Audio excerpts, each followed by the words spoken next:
اعوذ باللہ من الشیطان اللعین الرجیم بسم اللہ الرحمن الرحیم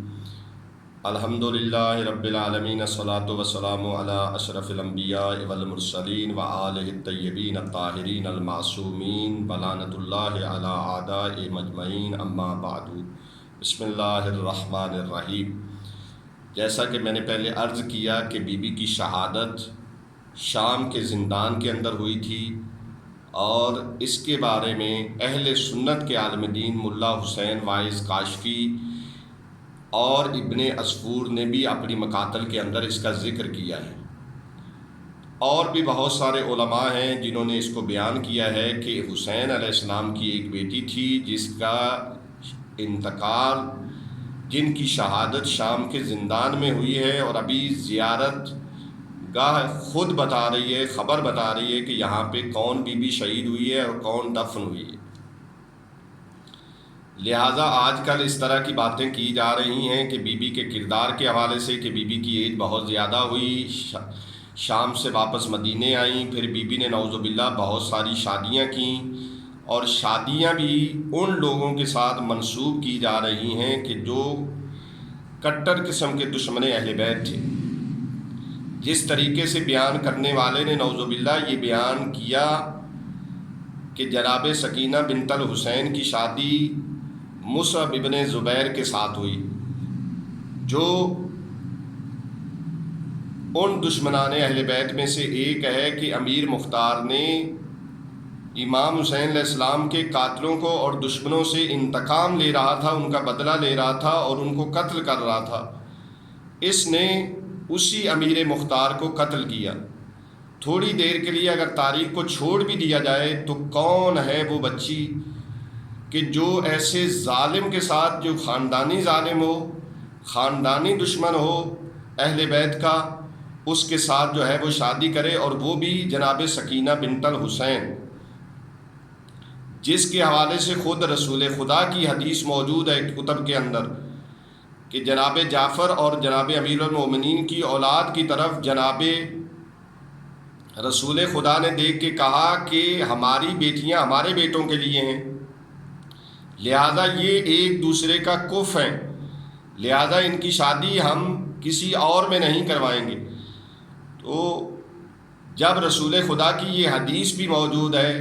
اور اس کے بعد خود امام حسین علیہ السلام سے جناب عبداللہ ابن جعفر طیار سے رشتہ مانگنا، جناب ام کلثوم بنت عبداللہ ابن جعفر طیار اور جناب زینب کی بیٹی کا، اور جناب عبداللہ ابن جعفر طیار کا یہ جواب دینا کہ اس کا اختیار صرف امام حسین کے پاس ہے، اور امام حسین نے منع کر دیا، اور اسی بچی کا رشتہ اس کے چچا زاد بھائی کے ساتھ کر دیا۔ تو یہ ساری چیزیں جو تاریخ بیان کر رہی ہے، اس کے پیش نظر یہ بات ممکن نہیں ہے، لیکن مسئلہ یہ ہے کہ تاریخ کے اندر یہ بات کیسے آ گئی، جب اکثر کتب مقاتل کے اندر یہ چیز موجود ہے کہ ایک بچی کی شہادت شام میں ہوئی، زندان میں ہوئی،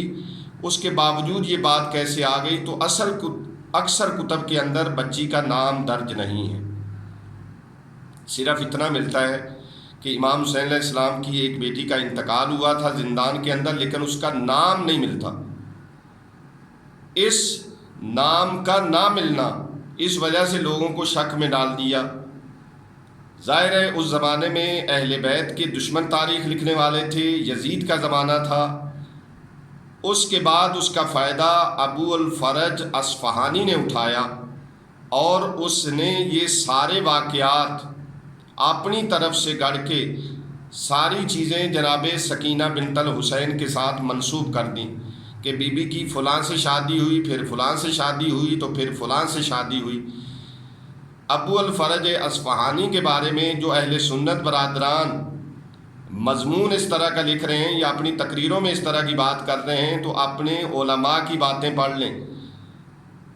ابن کثیر نے اس کے بارے میں لکھا ہے کہ یہ اپنے زمانے کا سب سے بڑا جھوٹا آدمی تھا۔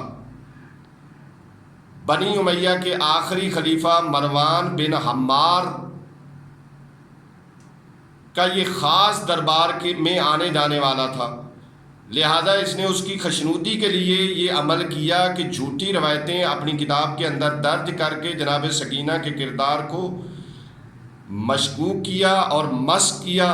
اس کی وجہ سے آج کل ہمارے جدید اور روشن خیال نوجوان کتاب کو دیکھتے نہیں ہیں کہ کتاب کس نے لکھی ہے۔ علم رجال اسی وجہ سے موجود ہے، اور علماء کا یہ کام ہے کہ وہ طے کریں گے کہ یہ چیز غلط ہے یا صحیح ہے۔ صرف کتاب میں ہونا کافی نہیں ہے، بلکہ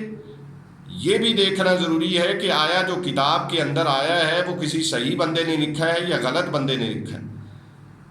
تو اس ابو الفرج اصفہانی کے بارے میں اکثر اہل سنت کے علماء یہ فرماتے ہیں کہ یہ اکذب الناس ہے، سب سے بڑا جھوٹا آدمی ہے۔